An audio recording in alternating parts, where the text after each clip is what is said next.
Bonjour à tous et bienvenue dans cette nouvelle vidéo. Alors on est parti pour Bubble, jeu à la base évidemment d'arcade de Taito dans les années 80. Assez inspiré de Pac-Man dans le style. Bon après c'est un gameplay totalement différent, on est d'accord, mais c'est un style assez Pac-Manien, Pac-Maniesque on va dire. Donc on va voir un petit peu ce que ça donne. Alors le jeu doit sortir normalement le 19 novembre, c'est-à-dire demain.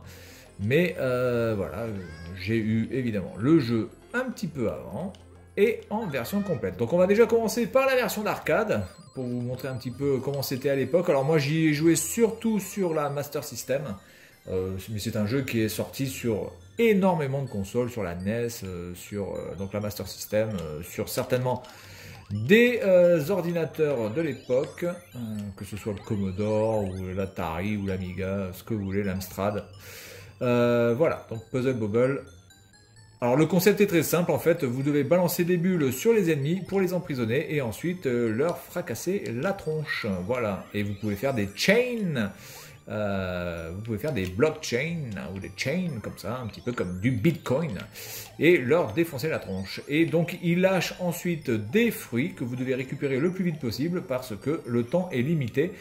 Avant de passer au niveau suivant. Donc évidemment c'est un jeu, on peut dire un jeu de plateforme et surtout un jeu de scoring parce que évidemment c'est un jeu d'arcade, donc il faut absolument faire du score, c'est la base du jeu d'arcade. Soit du score, soit d'aller le plus vite possible, soit d'aller le plus loin, voilà. Donc, allez, je fais le dernier niveau, voilà. Oh putain, alors par contre vous mourrez one shot et vous avez d'autres bubules qui peuvent vous donner des petits bonus. Voilà. Oh putain. Ah là, par contre, j'ai mal joué. Je me suis fait embrigader de la mauvaise façon. Par contre, les ennemis, une fois qu'ils sont pris au piège, il me semble, peuvent quand même sortir. Ah putain, il m'a touché là? Merde, j'ai pas vu. Si vous attendez trop longtemps, ils peuvent évidemment sortir de... Oh putain, cette attaque! Cette attaque en piqué là. Voilà, bon, bah, écoutez, on va s'arrêter là pour celui-là. On va partir de suite sur la version moderne donc de cette Switch. Voilà. Avec beaucoup plus de couleurs, beaucoup plus d'effets. On peut jouer à 4. Ça peut être sympa, franchement, à 4, ça peut être un bon petit jeu. Surtout quand vous avez des niveaux assez corsés. Ça peut être vraiment un très très bon jeu. Allez, on est parti. Là, on a une sorte de Zelda à capuche qui arrive. Bien, donc j'imagine que le principe est le même. Ok, donc ça, on vous explique les rudiments. Je vous laisserai découvrir par vous-même. Donc vous pouvez voir qu'on peut, à la différence cette fois-ci, on peut monter sur les bubules. Donc ça, c'est vraiment sympa. On peut monter... D'accord, mais là, quand même, avec tout ce que j'ai balancé, tu vas pas me dire que comment ça se fait que lui ne soit pas mis dans une bubule. Alors là, on a affaire à un ennemi qui évidemment ne bouge pas pour le début. Et puis vous pouvez voir des petits effets assez sympathiques là avec des trucs en blanc, comme ça là, qui bougent dans tous les sens. Et bien ça, c'est le stream, c'est le courant d'air qui va vous permettre de savoir où va aller votre bulle. Donc du coup, vous allez peut-être pouvoir shooter des monstres à distance sans forcément être à côté. Et ça, c'est vraiment une très très bonne idée, je trouve. Donc là, par exemple, si je tire là, il peut être pris, je pense. Merde, voilà, évidemment.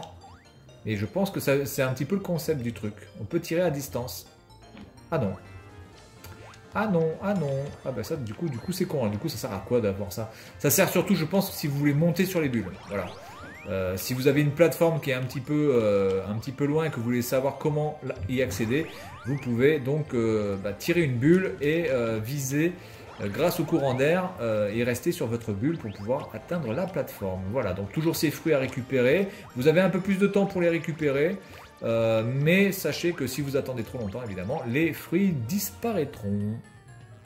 Voilà, donc jeu vraiment sympa, très coloré. Moi, je trouve que les effets sont superbes. Vraiment de superbes effets là, c'est très coloré, très contrasté aussi. Et puis les bulles sont vraiment classe. Je trouve que les bulles sont classe. Hein.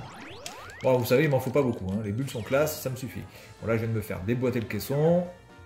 Donc, on est reparti. Et puis bon, les personnages sont tellement mignons, là, les Puzzle et Bobble. Enfin, Bobble et Pobble, Bobble et Bubble. Par contre, apparemment, ils ne peuvent plus s'échapper de leur bubule. Ça par contre c'est un petit peu dommage parce que ça enlève peut-être du challenge. Alors peut-être qu'il y aura des ennemis qui pourront s'échapper de leur bulle. Ça par contre on pourra le... Je peux pas le savoir parce que je vais pas vous spoiler non plus et puis j'ai pas envie de faire tous les niveaux ou faire beaucoup de niveaux. Donc je vais pas trop vous spoiler. Mais je vais faire 4-5 niveaux maximum. Voilà, de toute façon là on est en phase tuto quasiment, hein. Ça c'est un tuto, hein. Qu'on soit bien d'accord. Donc vous voyez le stream, là ça descend, etc. etc. Donc c'est plutôt bien fait. Par contre là comment on fait pour... Voilà, on descend comme ça. Et puis les musiques sont entraînantes. Alors par contre on ne peut plus traverser les plateformes, on est vraiment obligé de passer par... de faire le tour. Ça je trouve ça un peu con par contre, ça manque, parce que si on peut traverser les plateformes, là vous voyez je suis bloqué, là je peux pas passer la plateforme. Le fait de pouvoir traverser les plateformes, ça permet justement d'avoir un gameplay un peu plus punchy, que là on est vraiment obligé de se faire chier à revenir et tout. Là. Oh putain, je les ai vus au dernier moment. Alors par contre je suis pas sûr qu'il y ait de game over cette fois-ci, à la différence du jeu d'arcade. Les game over c'est désormais quelque chose qui n'existe pas trop. Généralement vous mourrez et vous repopez pas trop loin, ou vous ne perdez quasiment pas de vie. Enfin voilà. Il n'y a plus de... Eh bien, voilà. Il n'y a plus de mort. Ça frustre les joueurs. C'est comme les notes à l'école. On met pas de 0, on met pas de mauvaises notes parce que ça frustre les étudiants ou les élèves. Bah ouais, ça frustre. Hein. Quand on est mauvais, c'est vrai qu'on peut être frustré, mais quand on est mauvais, il faut dire qu'on est mauvais. Voilà. Ça m'est arrivé d'être mauvais à l'école, hein, et eh bien j'ai fait avec. Hein, j'en suis pas mort. J'ai eu des 0 dans ma vie, j'en suis pas mort. J'ai plutôt bien réussi d'ailleurs. Je suis quand même assez content de la vie que je mène. Malgré mon parcours scolaire qui n'est pas forcément excellent. Voilà, donc, mais... Quand c'était mauvais, c'est mauvais. Hein. Moi, je suis désolé, quand quelque chose est mauvais, c'est mauvais. Hein. Je veux bien qu'on essaye de trouver des parades pour dire oui, alors c'est pas forcément mauvais, mais c'est que c'est pas forcément ce qu'on attend de toi. Ou, vous voyez, alors ça, c'est le politiquement correct qui me débecte au plus haut point. Il y a aussi une phrase qui est quand même assez merveilleuse, c'est tu n'as pas échoué, tu as juste reporté ton succès. Voilà, donc ça, je trouve ça juste magnifique comme phrase absolument... Mais alors dans la bien-pensance et dans le truc nier à souhait, ah oui, tu n'as pas échoué, tu as reporté ton succès, et donc on peut reporter son succès ad vitam aeternam, si on a envie. Voilà, donc allez, hop, on va s'arrêter là pour ce jeu. En tout cas, voilà, je vous le conseille. Après, je sais pas à quel prix il est. Voilà, honnêtement, moi j'en mets pas plus de 30 balles, hein, 30 balles de ce jeu. Après, voilà, faut voir à peu près combien il coûte, mais à 30 balles, ça peut être un bon jeu. En plus, c'est une très grosse licence. Et puis vous êtes sûr de vous amuser. Je pense qu'en plus en multijoueur, ça doit être vraiment sympa. Voilà, donc c'est tout pour cette vidéo. Et puis moi je vous dis à la prochaine. Salut à tous.